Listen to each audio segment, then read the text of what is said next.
Bonjour à tous.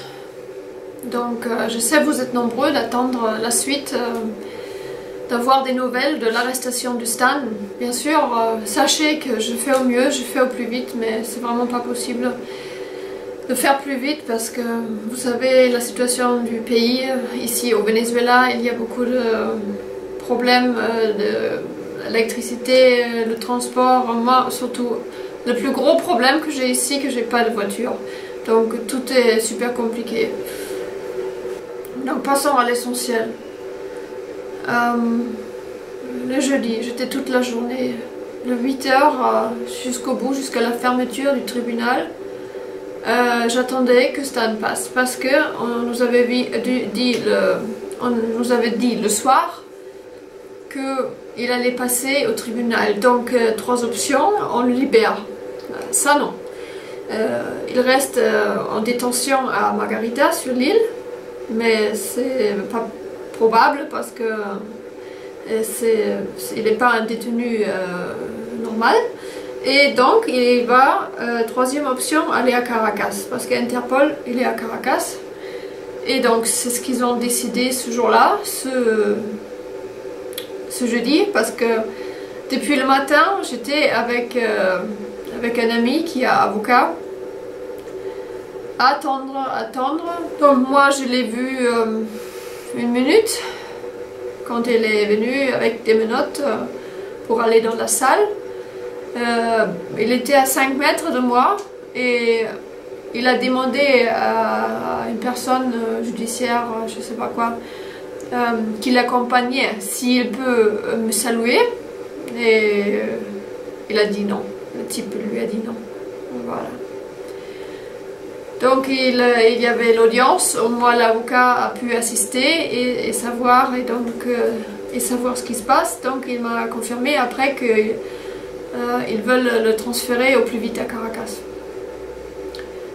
Parce que maintenant il est à Margarita, dans un centre de détention normal, hein, et il faut amener à manger là-bas tous les jours. La famille, la famille doit amener à manger. Il n'y a pas, pour la situation du pays, il n'y a pas à manger, il n'y a pas d'eau. Donc des fois il y a la douche, des fois, bon, parlons pas des coupures d'électricité. Voilà, en tout cas on a su qu'il a 2 mois maintenant. Il a 2 mois pour préparer sa défense. Enfin, défense, hein, c'est un grand mot, quand on est déjà en détention, parce que qu'est-ce qu'on peut bien faire depuis l'intérieur? Donc c'est à moi, c'est à vous, c'est à chacun de s'investir, de faire ce qu'il croit devoir faire, ce qui lui semble juste. Donc la bonne nouvelle est que j'ai pu le voir le vendredi. C'était le jour de la visite. Et donc je suis allée le voir. Et il me dit, il va bien, il a le moral. De toute façon, il est en guerre. Et quand on est en guerre, on peut tomber. Et c'est pas pour autant qu'il faut rien faire et laisser avancer le mal partout. On les croise parce qu'on le croise de plus en plus et partout. Donc voilà, il est en guerre, il a le moral. Et il me dit que, bon, on va pas parler des conditions de la détention, hein. Ils sont 140 personnes dans une pièce. Ils sont tous armés jusqu'au cou, hein. Ils ont des couteaux longs comme ça. C'est curieux parce que les visiteurs, ils les fouillent bien, hein.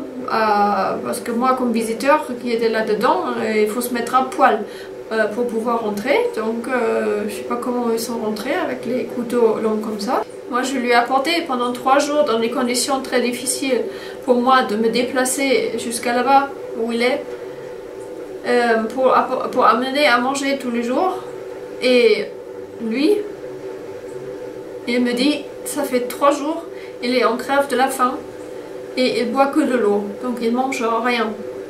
La dernière chose qu'il a mangé, c'était la banane que je lui ai donnée quand je préparais son sac, quand Interpol m'a demandé de lui préparer le sac qui part avec eux.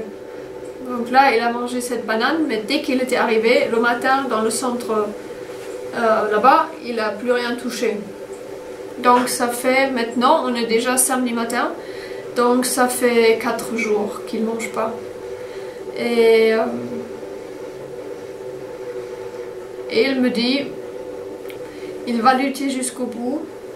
Il préfère mourir au Venezuela, le pays de Chavez, que dans les mains des satanistes, des juges sataniques, tous ces psychologues, psychiatres sataniques en France.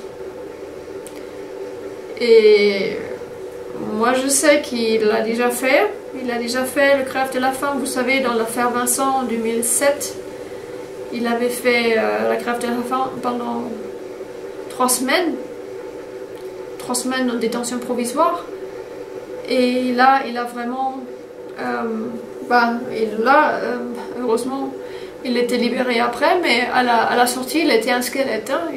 Il était comme ça, parce qu'il n'a pas de réserve. Il n'en a pas plus maintenant. Donc ça va dégrader très vite. On est au 4e jour déjà. Donc le temps passe vite. Et on a que 2 mois. Il faut qu'on se bouge. Hein. Il faut qu'on fasse le maximum. Et donc je fais un appel ici à toutes les personnes qui nous soutiennent, qui veulent pas que cette histoire finisse ainsi, parce que il faut pas oublier une chose. Nous sommes au Venezuela ici, nous ne sommes pas en France. Ici tout est possible. Si nous sommes nombreux, nous allons à Miraflores, nous allons demander un rendez-vous avec le président Maduro et nous n'allons pas partir avant d'avoir parlé avec lui.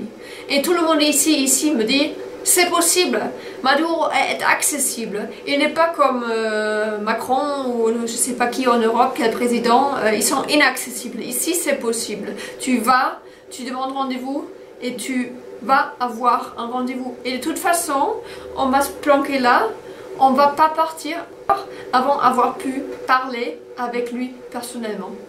Je vous demande de venir nombreuses, venez au plus vite, nous avons 2 mois. 2 mois, 4 jours sont déjà partis. Venez ici, il faut qu'on fasse une action groupée, de préférence, essayez de vous grouper pour venir à une certaine date ensemble, pour qu'on puisse aller ensemble à Miraflores pour voir Maduro, pour apporter ce scandale. Donc venez au plus vite. Vous savez, nous avons les 2 mois. Les 2 mois, on est sûr. Donc il faut qu'on bouge le maximum maintenant. Maintenant, j'ai vu qu'il y a des personnes qui réfléchissent quoi faire au mieux, qui ont des idées, par exemple aller à l'ambassade de Venezuela à Paris, faire un scandale là-bas.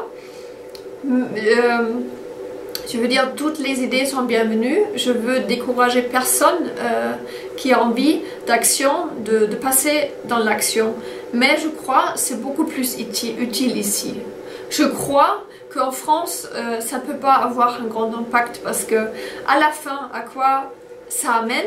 Ça amène que le gouvernement Macron va voir où il se passe quelque chose devant l'ambassade du Venezuela et ils vont dire « Ah oui, c'est cool, bientôt on va la voir ici. » Et depuis l'ambassade, déjà jamais nos demandes d'asile politique ont été transmises vers le Venezuela. Je suis même pas sûre si l'information va arriver au Venezuela. Et là où ça doit bouger, c'est ici. Il faut que le Venezuela, que le gouvernement de la révolution bolivarienne, que le président Maduro ne permette pas cette extradition de son sol ici. Il faut qu'ils s'opposent. Ils ne peuvent pas permettre de respecter les lois internationales d'Interpol. Un pays qui est en guerre contre l'Empire, contre tous ceux qui les accusent d'être des grands criminels.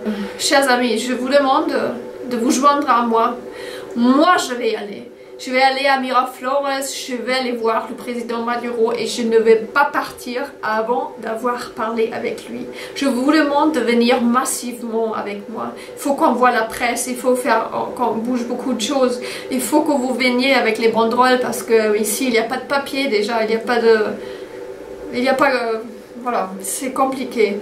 Donc venez avec toutes les banderoles et tout ça, comme ça on va pouvoir se faire voir, se faire entendre.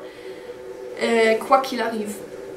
Donc venez, pour tous ceux qui peuvent se le permettre, prenez le temps, trouvez ce temps-là, c'est une histoire de vie ou de mort. Et nous l'avons entre nos mains, c'est entre nos mains uniquement. C'est pas un destin qui est écrit et il est dans les mains d'Interpol et tout est foutu maintenant. C'est pas comme ça, c'est nous. Nous pouvons changer ça. Et nous allons changer ça. Et moi, je suis la première et je vous demande de venir. Et si vous ne pouvez pas venir, bien sûr, vous pouvez nous envoyer quelque chose sur mon compte. Vous pouvez nous soutenir financièrement parce qu'on en a besoin. C'est toujours le même compte, ça marche très bien. Parce que tout dépendra de qu'est-ce qui va être possible de faire aussi. Parce que l'avocat, il est prêt à aller à Caracas pour quelques jours, au moins quelques jours, pour voir s'il est à Caracas, si il est bien là et si les conditions sont bien, même si je ne sais pas comment ça va se passer parce qu'il n'est pas nourri là-bas non plus. Bon, s'il ne mange pas, mais si au moins il a besoin que quelqu'un lui apporte de l'eau tout de suite quand il va être là-bas. Parce qu'ici on ne peut pas boire l'eau du robinet, hein. Ça là on va être malade tout de suite. Et donc on a besoin déjà quelqu'un à Caracas qui lui apporte de l'eau et moi je ne sais pas à quel moment il va être transféré, ça peut être demain. Et donc je ne sais pas comment ça va se passer, chers amis.